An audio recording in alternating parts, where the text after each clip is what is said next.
قریب۔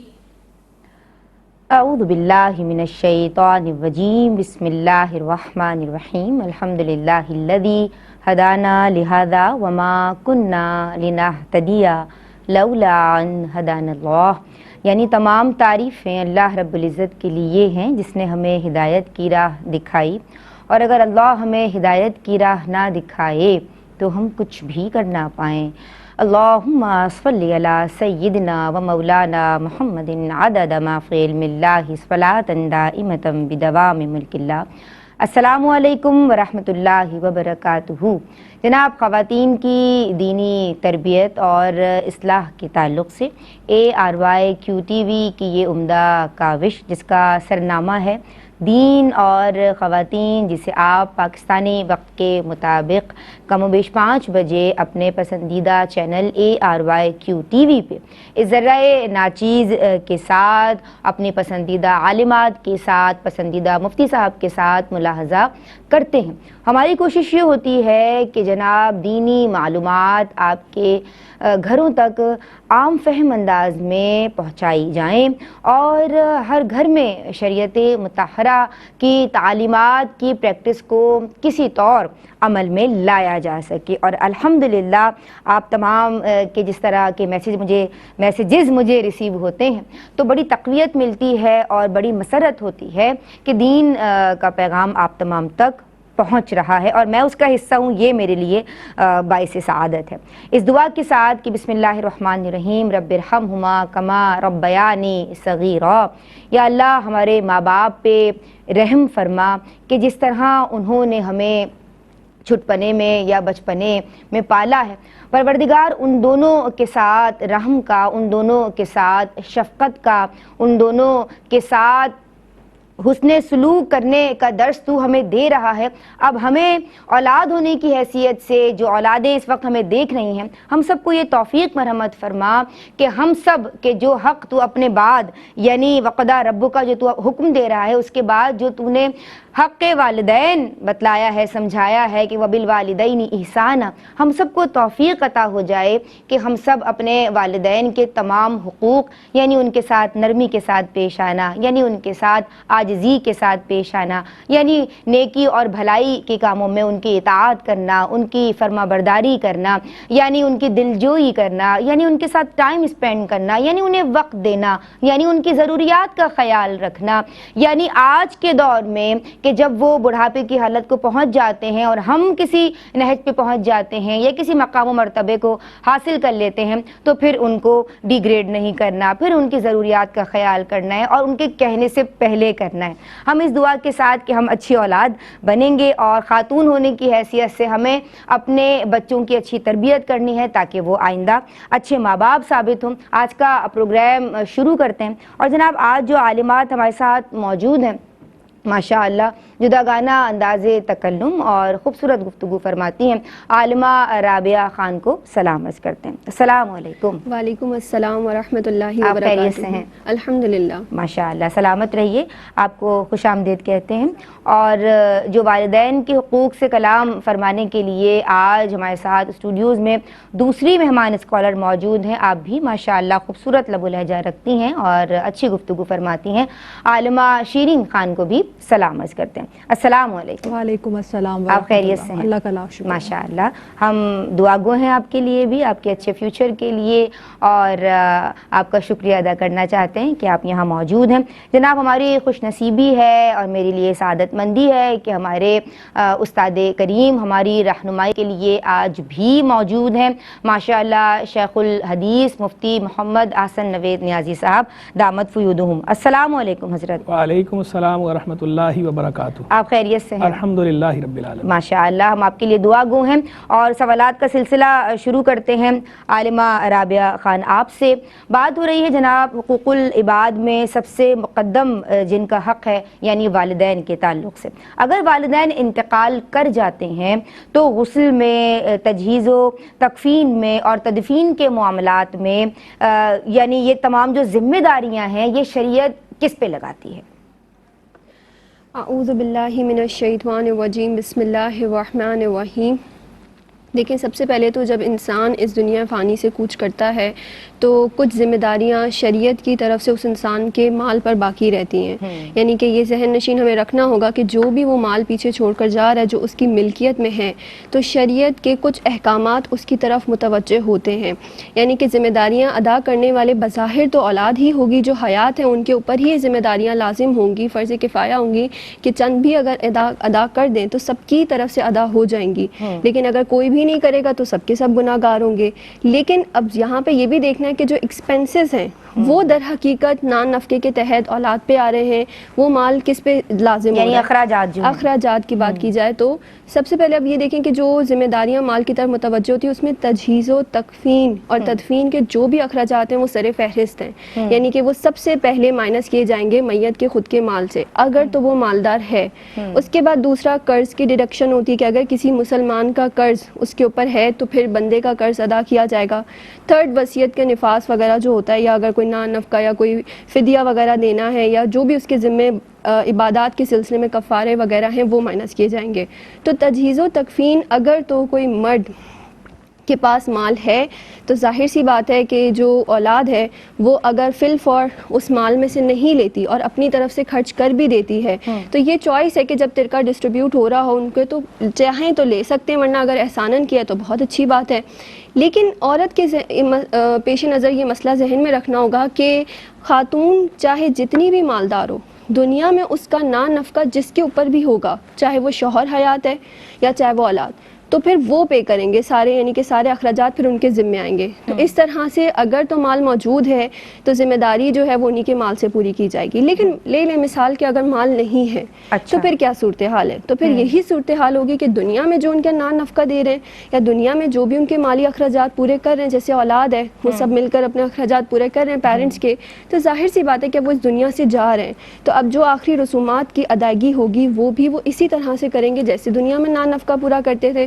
سارے مالی اخراجات جو ہیں وہ اولاد ہی کے پھر ذمے آئیں گے. اور اس میں کوئی تخصیص نہیں ہے کہ خاص مرد یا عورت ساری اولاد کنٹریبیوٹ کر کے بھی کر سکتی ہے، یا اگر احسان کے طور پہ کوئی ایک اولاد بھی کرنا چاہ رہی تو وہ بھی کر لے، کوئی منع نہیں ہے. بلکہ افضل و اعلیٰ ہی ہے کہ خوش دلی سے اور اچھے طریقے سے اہتمام کریں، نہ کہ تنگ دلی کے ساتھ اور جو ہے وہ بخل کا مظاہرہ کریں. ٹھیک ہے جناب، ہم ذمہ داریوں کے حوالے سے بات کر رہے ہیں، اخراجات کے تعلق سے بات کی. میں یہ چاہتی ہوں کہ میرے ناظرین پہ تعلق سے بھی آپ یعنی ان کو سمجھائیے اور اس حق کے تعلق سے بات کیجئے کہ ان کے انتقال کے بعد نماز جنازہ پڑھانا یہ کس کا حق ہے؟ بسم اللہ الرحمن الرحیم.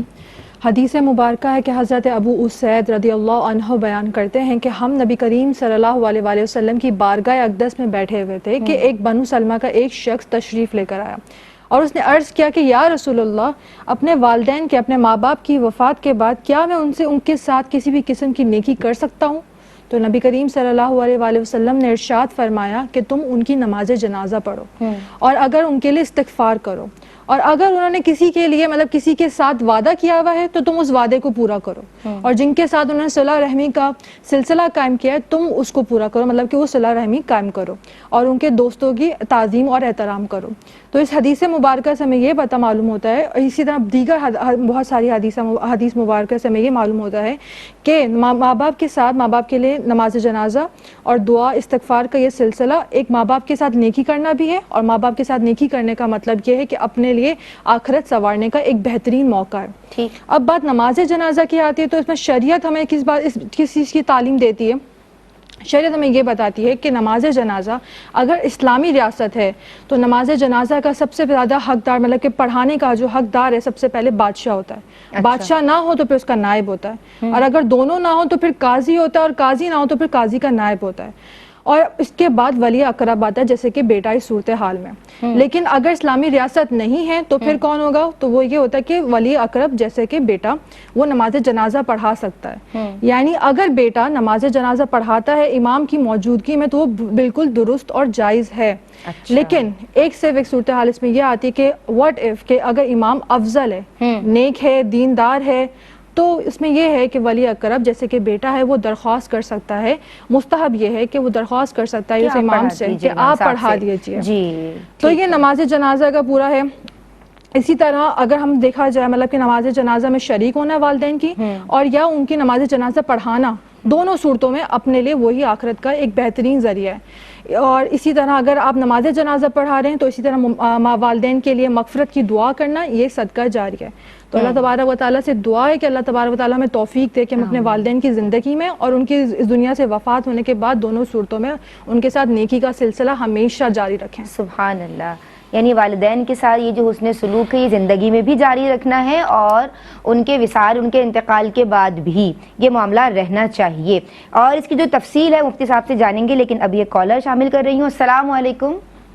وعلیکم السلام۔ جی بہن، کیا نام ہے اور کیا سوال کرنا چاہتی ہیں؟ خوش آمدید۔ میں لاہور سے بول رہی ہوں، میرے 2 سوال ہیں۔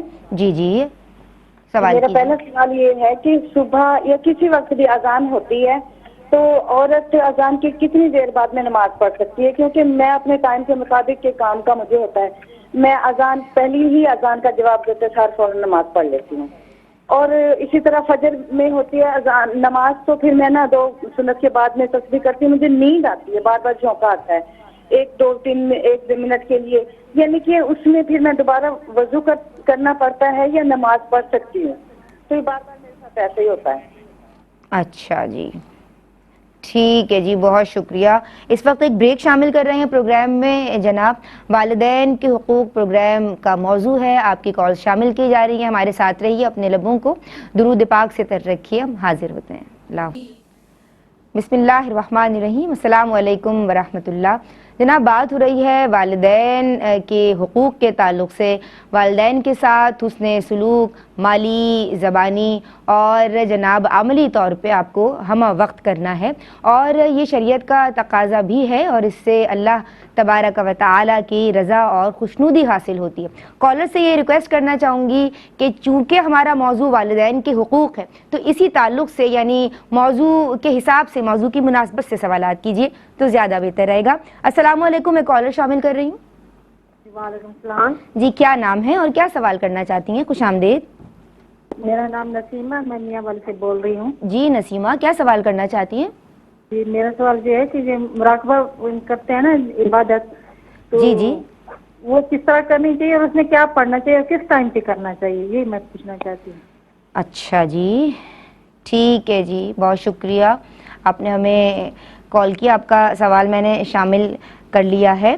اور جناب ہماری خوش نصیبی ہے کہ مفتی محمد حسن نوید نیازی صاحب ہماری رہنمائی کے لیے موجود ہیں آن بی پر براہ راست، ان کی سمت بڑھ رہی ہیں۔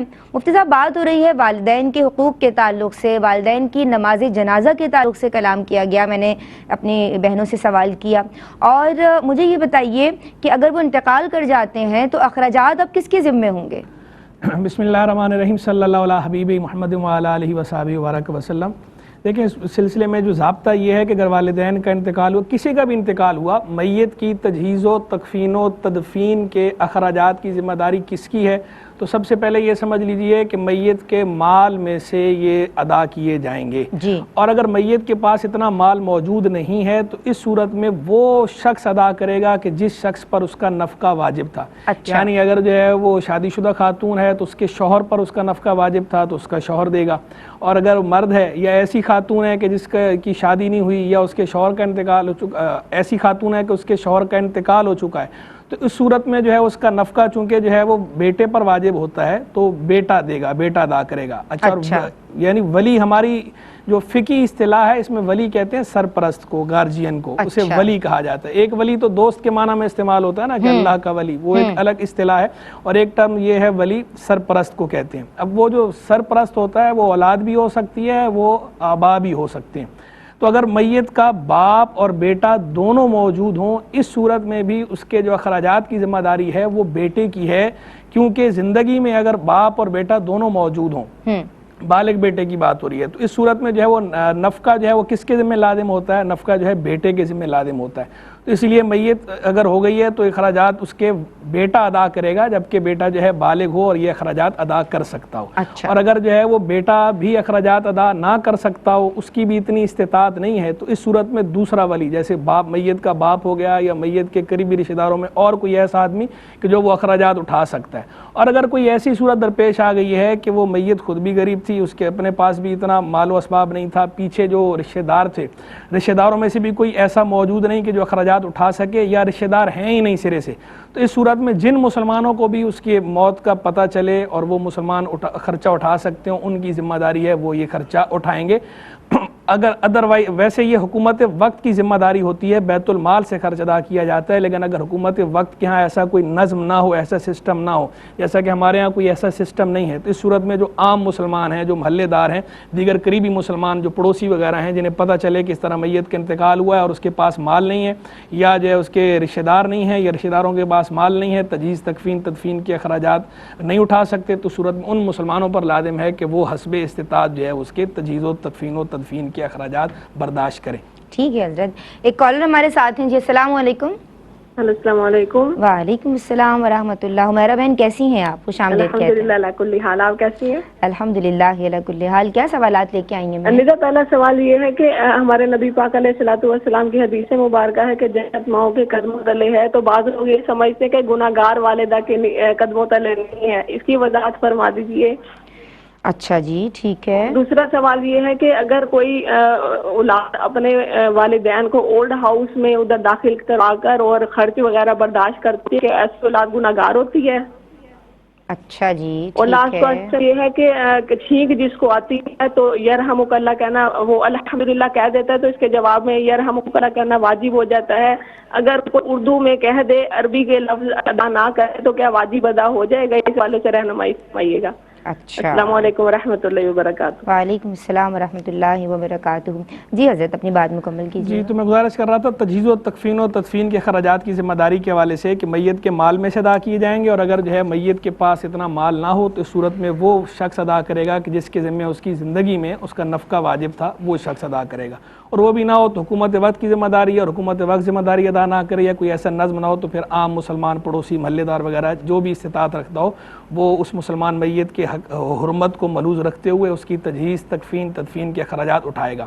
رہ گئی دوسری بات جنازے کے حق کے حوالے سے، تو جنازے کے اندر سب سے پہلا حق تو خیر خلیفۃ المسلمین کا ہوتا ہے، اور یہ خلیفۃ المسلمین کے بعد اس کے نائب کو ہوتا ہے، تیسرے نمبر پر پھر جو ہے وہ قاضی کو ہوتا ہے، اس کے بعد جو ہے مسلمانوں کا جو لشکر ہے اس کے امیر کو ہوتا ہے، اور اگر مسلمانوں کے لشکر کا امیر موجود نہ ہو تو اس کا نائب، اس کا حق ہے، اور اس کے بعد پھر آگے میت کے یہ جو تقدیم ہے، یہ حق، یہ تقدیم جو ہے یہ واجب ہے، یہ اگر کسی اور کو اجازت دینا چاہیں دے سکتے ہیں، لیکن اصل میں یہ حق ان کا ہے اور انہیں یہ حق دینا واجب ہے، جبکہ ایسا نظم موجود ہو۔ اور اگر جو ہے وہ اسلامی حکومت قائم نہ ہو، یا ایسا کوئی نظم نہ ہو، ایسا انتظام، ایسا سسٹم نافذ نہ ہو، جیسا کہ ہمارے ہاں بھی نافذ نہیں ہے، تو ایسی صورت میں میت کے ولی کا حق ہوتا ہے۔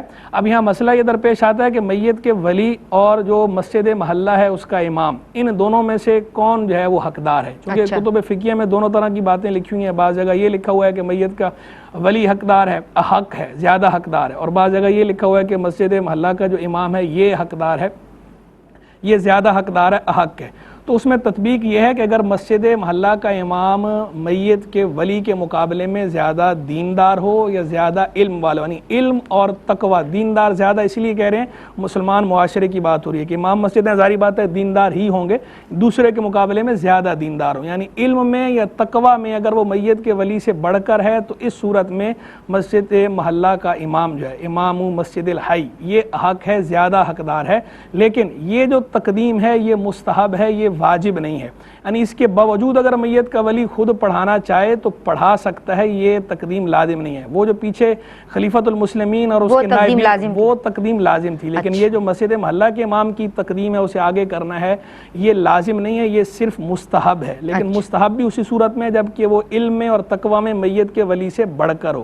اگر میت کا ولی خود عالم ہے، ذی علم ہے، علم میں تقوی میں مسجد محلہ کے امام سے بڑھ کر، پھر تو یہی افضل ہے۔ اس میں کوئی جو ہے وہ دو رائے نہیں. باقی رہ گئی یہ بات کہ اگر کسی اور سے پڑھوانا چاہیں تو میت کے ولی کو بھی یہ حق حاصل ہے, وہ کسی اور سے بھی پڑھوا سکتا ہے. جیسا کہ عام طور پر ہمارے ہاں یہ ہوتا ہے کہ عموماً جو میت کے اولیاء ہوتے ہیں وہ اتنے پرہیزگار نہیں ہوتے یا جو ہے عالم نہیں ہوتے, ذیل نہیں ہوتے, تو وہ عموماً مسجد محلہ کے امام سے پڑھواتے ہیں یا کسی اور عالم صاحب سے یا پیر صاحب سے, کوئی اور ہیں وہ ان سے بھی پڑھا سکتے ہیں. یہاں ایک انتہائی اہم بات یہ بھی کہ بعض لوگ وصیت کر جاتے ہیں کہ بھئی میرا جنازہ فلاں سے پڑھوانا, فلاں عالم سے پڑھوانا یا فلاں پیر صاحب سے پڑھوانا. تو جو اس طرح کی وصیت ہوتی ہے یہ وصیت باطل ہوتی ہے, اسے پورا کرنا لازم نہیں ہوتا.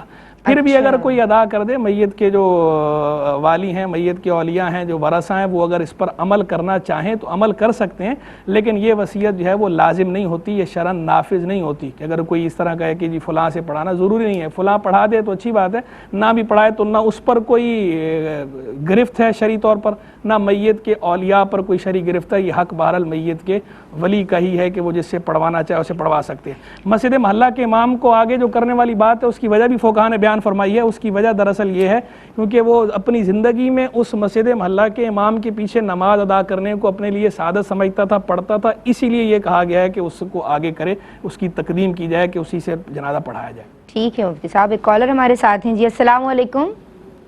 سلام جی, میں ابوظہبی سے بات کر رہی ہوں. جی ماشاءاللہ, ویلکم کرتے ہیں. میرے والدین فوت ہو چکے ہیں اور میں اپنے والدین کو بہت زیادہ چاہتی تھی اور آج بھی ان کے لیے میں کچھ بھی کرتی ہوں. ماشاءاللہ. ہلو جی جی میں سن رہی ہوں. میں یہ پوچھنا چاہ رہی ہوں کہ میرے والدین, میرے انڈیا میں کچھ پراپرٹی ہے تو اس میں میرے والدین میرے بہن اور بھائی کو بسا دی ہے. وہ بہت چاہتے تھے ان کو نا, تو مجھے اس بات سے تھوڑا ناراضگی ہے کہ وہ لوگ ماں باپ کو, میں کبھی کبھی میں بولتی ہوں کہ میرے ساتھ ناانصافی کرے, یعنی میرے گھر میں میری بہن کو اور بھائی کو بسائیں گھر میں, تو وہ لوگ ادھر ایسے سمجھتے ہیں کہ وہ ان کا حق ہے ادھر رہنا. اچھا ٹھیک ہے جی, بہت شکریہ. ایک اور کالر ہمارے ساتھ ہیں. السلام علیکم. ٹھیک ہے جی, یہ لائن ڈراپ ہو گئی ہے. بہت شکریہ آپ نے ہمیں کال کی. والدین کی جو قضا نمازیں ہیں عالمہ رابعہ آپ کی سمجھائیں گے, یا اگر روزے چھوٹ گئے ہیں اور ہم اس کا فدیہ ادا کرنا چاہتے ہیں یا ایسے اولاد ادا کرنا چاہے تو اس کا کیا حکم ہوگا, اور یہ ذمہ کس کا ہے؟ اعوذ باللہ من الشیطان الرجیم, بسم اللہ الرحمن الرحیم. جیسا کہ پہلے عرض کیا کہ جو بھی میت کا مال ہوتا ہے جو پیچھے وہ چھوڑ کے جاتا ہے تو اس میں کچھ حق شریعت ہی, کچھ احکامات شریعت کی طرف سے متوجہ ہوتے ہیں اس ترکہ کی طرف. تو سب سے پہلے تو تجہیز و تکفین کی جو بھی اخراجات ہیں وہ ڈیڈکٹ ہوں گے اگر مال ہے. دوسرا یہ کہ تدفین سے پہلے کوشش کی جائے کہ اگر اس نے کسی کا قرض دینا ہے تو اس قرض کی ادائیگی بھی لازم و ضروری ہے, وہ بھی مائنس کیا جائے گا, نہیں کسی مخلوق کا قرض.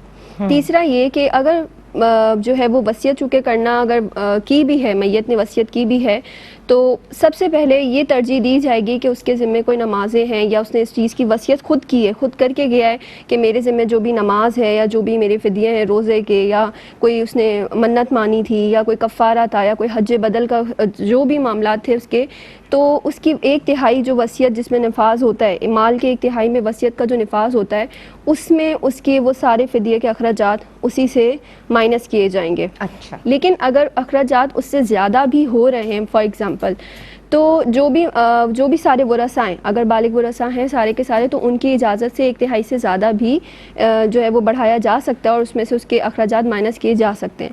لیکن پھر یہاں پہ وہی بات آ جاتی ہے کہ اگر مال نہ ہو تو پھر اس صورت میں ڈیفینیٹلی اولاد, جب دنیا میں اتنے ہم نے پیچھے پروگرامز کیے اور اس میں بار بار یہ بات سمجھائی کہ جب ماں باپ حیات ہیں تو ماں باپ کی جتنی بھی ذمہ داریاں ہیں وہ اولاد پر آتی ہیں, ان کے اوپر احسان کرنے کا حکم ہے, ان کو تکلیف نہ دی جائے, ان کو اف نہ کیا جائے, کہا جائے. تو جب اف نہ کہنے سے مراد یہ لی جاتی ہے کہ ان کو مراد یہ نہیں کہ اف ورڈ نہ کہا جائے, مراد ہے کہ اتنی سی بھی تکلیف نہ پہنچائی جائے. تو جب ان کو پہنچانے سے اتنا احتیاط برتنے کا حکم دیا گیا ہے تو سوچیں کہ جہاں اندیشہ و گمان ہو کہ یہاں پہ انہیں اخروی لحاظ سے تکلیف پہنچ سکتی ہے تو پھر بدرجہ اولا اس بات کا خیال رکھا جائے گا کہ اولاد اللہ تعالیٰ کی توفیق سے اسے مدد طلب کرتے ہوئے جو کچھ ایسے اہتمام کرے کہ ان کا فدیہ خود ادا کرے اور کوشش کرے. اگر انہوں نے وصیت کی ہے تو اچھی بات ہے, ان کی وصیت کے مطابق عمل کریں. اگر بالفرض وہ نہیں بھی کرتے تو خود کیلکولیٹ کر کر, خود اندازہ لگا کر, جہاں پر ان کا دل جمتا ہے اس اعتبار سے اتنے ایئرس کی وہ بھی جو بھی فدیہ انہوں نے دیکھا اپنی زندگی میں کہ یہ نہیں پڑھی, یہ نماز نہیں, تو کیلکولیٹ کر کر تھوڑا سا جو ہے وہ اس بات کا خیال کر کے اولاد خود ذمہ داری ادا کر لے. اور اس میں ایک جو چیز ہے نا کہ ہمیں اس بات کی فکر نہیں ہوتی. اصل میں جو بھی والدین دنیا سے چلے جاتے ہیں, ہم بے شک بہت سارے صدقہ جاریہ ان کے لیے کر رہے ہیں, وہ اپنی جگہ پہ بالکل درست ہیں, لیکن یہ چیزیں ان کے اوپر لازم تھیں. تو سب سے پہلے کوشش یہی کریں کہ اگر آپ ان کے لیے واقعی صدقہ جاریہ کا اہتمام کرنا چاہتے ہیں تو ان کے یہ فدیے وغیرہ کا پہلے ہی ترجیح دیں. اس کے بعد کوئی لگاتار ان کے لیے صدقہ جاریہ کا خود بھی نیکی کریں اور جو ہے وہ دوسروں کو بھی یعنی کہ دوسروں کو بھی شامل حال رکھیں اس میں. اور یہ چیز کہ نماز میں ایک بات یہاں پہ یہ بھی کلیئر کروں گی کہ لوگ فدیے سے یہ مراد بھی اکثر لیتے ہیں کہ شاید ان کے حصے کی نماز وہ اولاد خود پڑھے یا جو ہے وہ روزہ خود رکھے. تو یہ ذہن میں رکھا جائے کہ یہ بدنی عبادت ہوتی ہیں, ان میں نیابت جاری نہیں ہوتی. یعنی کہ اگر نماز مجھ پہ فرض ہے تو یہ فرض میں ہی خود ادا کروں گی, میرے حصے کی کوئی نماز پڑھ نہیں سکتا, آپ کو فدیہ ہی دینا پڑے گا. فدیہ ہی دینا پڑے گا. بہت شکریہ, بہت شکریہ جناب. ایک بریک پروگرام میں شامل کی جا رہی ہے, درود پڑھتے رہیے, حاضر ہوتے ہیں. بسم اللہ الرحمن الرحیم. السلام علیکم ورحمۃ اللہ. دین اور خواتین میں آپ کا خیر مقدم ہے. جناب بات ہو رہی ہے والدین کے حقوق کے تعلق سے. آپ کی کال شامل کی جا رہی ہیں, آپ کی پسندیدہ عالمات اور پسندیدہ مفتی صاحب ہم سب کی رہنمائی کے لیے موجود ہیں. مفتی صاحب میں آپ کی سمت آؤں گی, لیکن ایک سوال ہے میرے پاس. اچھا, میں آپ سے پہلے وہ سوال شامل کر لیتی ہوں. مجھے یہ بتائیے کہ کیا یہ بھی والدین کا حق ہے کہ ان پہ جو قرض تھا اسے ادا کیا جائے, اور یہ قرض ادا کرنا کس کے ذمہ ہوگا؟ بسم اللہ الرحمن الرحیم. جب ہمارے والدین زندگی مطلب کہ حیات ہوتے ہیں تو ان کا احترام کرنا, ان کے ساتھ حسن سلوک کرنا, اور ان کے کھانے پینے دیگر معاملات کا خیال رکھنا اور ان کے جائز حکم کی تکمیل کرنا ہم پہ واجب ہوتا ہے. جی. اور یہ اللہ تبارک و تعالیٰ کا قرب حاصل کرنے کا بہترین ذریعہ ہے. جب ہم یہ اعمال کرتے ہیں, ان کو خوش کرتے ہیں, ان کی دعائیں حاصل کرتے ہیں, تو ہماری زندگی میں ایک بہت اچھا پازیٹیو ایک رہتا ہے. تو اسی طرح جب وہ اس دنیا سے چلے جاتے ہیں تو ان کے لیے صدقہ جاریہ کرنا, یہ ہمارے پہ ہوتا ہے کہ ہم صدقہ جاریہ کرتے ہیں. ان کے کوئی معاملات ہوتے ہیں وہ چھوڑ کے گئے ہوتے ہیں, ہم اس کو پورا کرتے ہیں. اور جہاں تک بات قرض کی آتی ہے, اگر ان کا کسی انسان پہ اگر قرضہ ہے تو وہ دیکھا جائے گا, اگر مال چھوڑ کے گئے تو اس مال میں سے ان کا قرضہ ادا کر دیا جائے. اچھا. اور اگر وہ مال چھوڑ کے نہیں گئے تو جیسے کہ مفتی صاحب اور بہن نے فرمایا کہ وہ جس کو مطلب کہ ولی ہوتا ہے وہ ادا کر دیں, احسان ہوتا ہے ان کا اپنی اولاد. اور اگر اولاد بھی ولی ہے, مطلب کہ ولی اقرب میں ہے, اگر ان اشخاص کی اولاد ہے تو پھر وہ ادا کر دیں بطور احسان. اور کیا کہتے ہیں, اس میں ایک بات یہ بھی خیال رکھی جائے کہ قرضے کی ادائیگی وقت پہ کر دی جائے. وقت یہی ہے کہ جیسے ان کی وفات ہوئی تو جلد از جلد جتنی جلدی ہو سکے ہم ادائیگی کر دیں. اچھا, اس میں دیر نہیں, تاخیر نہیں, بالکل بھی نہیں کرنی چاہیے. ٹھیک ہے, آپ کی بات مکمل. جی جی بالکل. مفتی صاحب میں آپ کی سمجھاؤں گی, اور یہ دونوں سوال فدیے کے تعلق سے اور یہ جو قرض کے تعلق سے جوابات دیے گئے, آپ سمجھتے ہیں کہ بات مکمل ہے یا میں کالرز کے سوالات شامل کروں؟ بہت شکریہ مفتی صاحب. میں ایک لیفٹ اوور ہے, رخسانہ بہن نے پوچھا تھا اور کچھ پروگرامز قبل یہ سوال آیا تھا. انہوں نے یہ پوچھا تھا حضرت ابو ہریرہ رضی اللہ تعالیٰ عنہ کے تعلق سے, ایک حدیث کے حوالے سے انہوں نے رہنمائی مانگی تھی آپ سے کہ 3 اشخاص کی جانب اللہ تبارک و تعالی قیامت کے دن نظر رحمت نہیں فرمائے گا, نہ ان سے کلام فرمائے گا. رہنمائی فرما دیجئے, وہ کون ہیں؟ دیکھیں, بہن نے پوچھا تھا, یہ حدیث تو خیر بڑی مشہور ہے, بخاری شریف میں بھی موجود ہے اور دیگر کتب حدیث میں بھی موجود ہے. بہن نے پوچھا تھا کہ ابو ہریرہ رضی اللہ عنہ والی روایت ہے جس میں یہ فرمایا گیا ہے, حضور جان عالم علیہ السلام کا فرمان ہے کہ 3 اشخاص کی طرف سے اللہ تبارک و تعالیٰ کلام نہیں فرمائے گا اور نہ ہی ان کی طرف نظر رحمت فرمائے گا قیامت کے دن. تو 3 جن اشخاص کا ذکر ہوا تھا. پہلا بندہ تو وہ تھا کہ جو یہ اپنا سودا بیچتے وقت یہ قسم کھا لے کہ مجھے اس سے زیادہ ریٹ مل رہا تھا لیکن میں اس کے باوجود جو ہے کم میں دے رہا ہوں, حالانکہ وہ اپنی قسم میں جھوٹا تھا, جھوٹی قسم. ایک یہ آدمی.